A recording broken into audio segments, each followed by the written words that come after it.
Alabama, uh, ranked number 8 to start the season, losing 31-17 at Florida State. It's Bama's first season opening loss since 2001. And, my main takeaways uh, watching the game are number one, I kind of already had this. I was planning and preparing to say this before the game even happened, and then the game happened, and what I wanted to say it still holds up, and that's that. Number one, Alabama, the aura is gone post Nick Saban. It's just not even the same feeling, and I think that's to be expected. Anytime you have a coach like that who obviously won 6 national championships during his tenure, which is absolutely bananas to win 6 national championships from. I think his first year there was what 2007 was it? What year was it? Was it 2007? Something like that was the first year. I think it was 2007. And then from 2007 to 2023, that's 17 years. They won 6 national championships. And so, of course, you expect that, when somebody like that steps down and you have to get a new coach, that it's not going to be the same, and it hasn't been the same. But Kalen DeBoer, he that's my second. I was trying to figure out what's the problem, because it's the same DeBoer who just 2 years ago he took Washington with not nearly the resources or talent of Alabama. He took them to the national championship game and had a runner-up for the Heisman in Michael Penix. So it's like, how do you come to Alabama, where Spencer Hall said this is still one of the top 5 rosters in college football, just in terms of pure talent. So they lost, they lost 4 games last year, and they lost. They started 0-1 this year, and it's kind of like what's the problem? And I think what the problem is that Kalen DeBoer does not know how to drive a Lamborghini, right? Kalen DeBoer is like, or he doesn't know how to drive a sports car or a superstar. He doesn't know how to drive a car, and I'm not a car guy. But he doesn't know how to drive a car that can go, and I don't know how fast cars go. I mean, he doesn't know how to drive a car. I'll just say he doesn't know how to drive a car that goes 150 miles per hour, right? He knows how to drive. He knows how to go 70 miles per hour, but he doesn't know how to be the guy who's going to get on the freeway, like I think Myles Garrett and guys like that who get these cars and get on the freeway and do all this speeding and stuff like that. They want to say, well, let me see how fast this car can actually go, right? And I think that because he comes from he never had this type of situation with this type of talent, and he kind of doesn't. He's still using his method that he used to get to this point, and what he did at Washington. And you have to realize that the more talent you have, the more you have to let it free, right? And I think the analogy I came up with was, I remember there was this video where, it's a cross-sport analogy, but I hope it makes sense to you, where you had it was the Gills Arena guys, Gilbert and Swaggy P, Kenyon and those guys, and they were in I think they had like a live show, and Baron Davis was there. They were backstage, and they were talking about, Baron went to UCLA, obviously. Nick went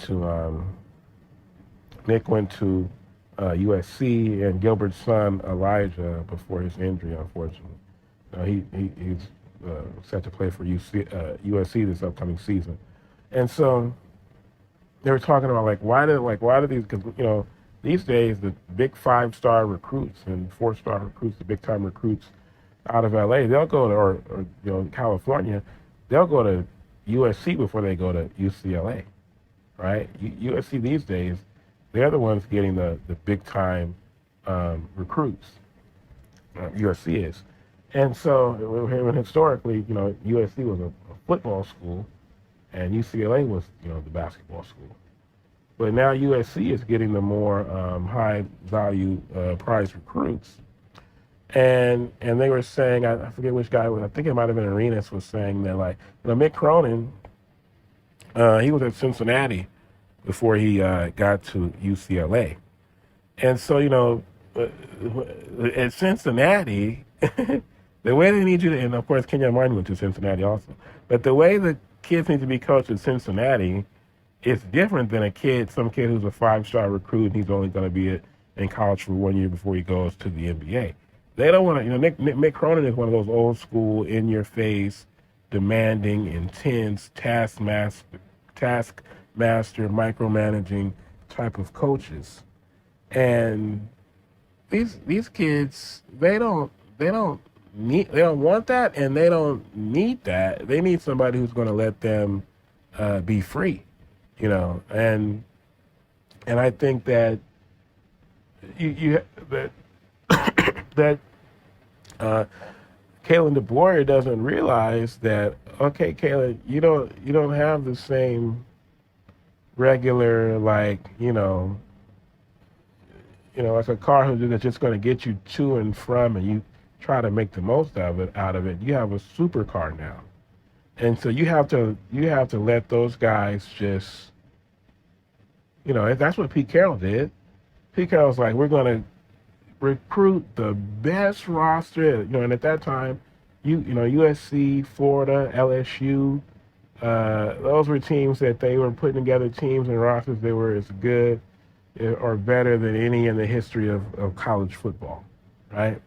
And so when you have people just like, yeah, of course, he coached them up, but the actual system, whether of course USC ran a pro-style offense back then, and the defense, I don't remember what, I think it was a 3-4, I don't remember. But the point is that it didn't matter. The most important thing was you had these kids, the best players, the best collection of players you could possibly have put together at that time.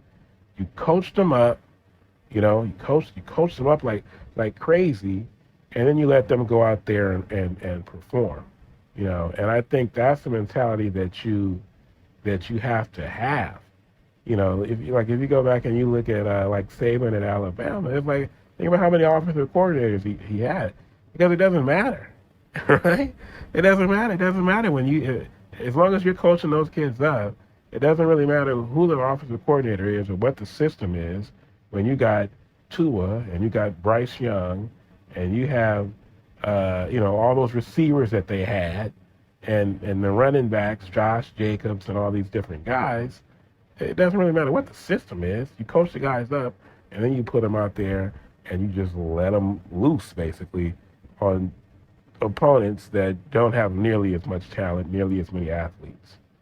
And I think that's what Kalen DeBoer has to do. Now, Ty Simpson, who made his debut as a starting quarterback for Alabama, he was okay. He was 23 or 43, 254 yards and 2 touchdowns. And Jeremy Bernard was their leading receiver. He had 8 catches for 146 yards. The running game, Kevin Riley, 5 carries for 31 yards. Richard Young, 9 carries for 26 yards. There was no Jam Miller. And then Justin Hayes, he transferred to Michigan, and he had 159 yards rushing tonight for them. So, I played a full season with Alabama on last year's college football game, and I won the Heisman with Justice Hayes. I'm sorry, with Justice Hayes. So he's definitely a missing a piece for them. Like I said, he had 159 yards tonight for Michigan. He could turn them back around. Very talented player. So, and I still, I mean, I like Ty Simpson and what he brings. Once again, it just goes back to Arch Manning. What's the difference between Ty Simpson, Arch Manning? Same thing. Like I said, Julian saying it's pretty much the same thing. You know, he's a good quarterback. Sure, he's going to end up doing well there, but uh, you know, it is what it is. And Florida State, as I said, it's not the way. Yeah, Florida State, they came in uh, unranked. Uh, they have this kid Tommy Castellanos. He didn't. I mean, he was 9 for 14, 152 yards, and he had 16 carries for 78 yards. All four of their touchdowns for Florida State, they came on the ground. So I can see why they would. I mean, the Alabama fans would be upset losing to this Florida State team. But Mike Norvell is a prideful man. He's a good football coach. He's going to coach his guys up, and so I mean, it actually is. I didn't realize Castellanos was that limited. Like it's kind of like okay, we're going to put this guy out here, and I mean, that's a college quarterbacky line, right? But so it actually is pretty bad for Alabama, and as Bomani Jones says, if you lose 3 games a year at Alabama, it's not going to be long before you're looking for a job, another job, and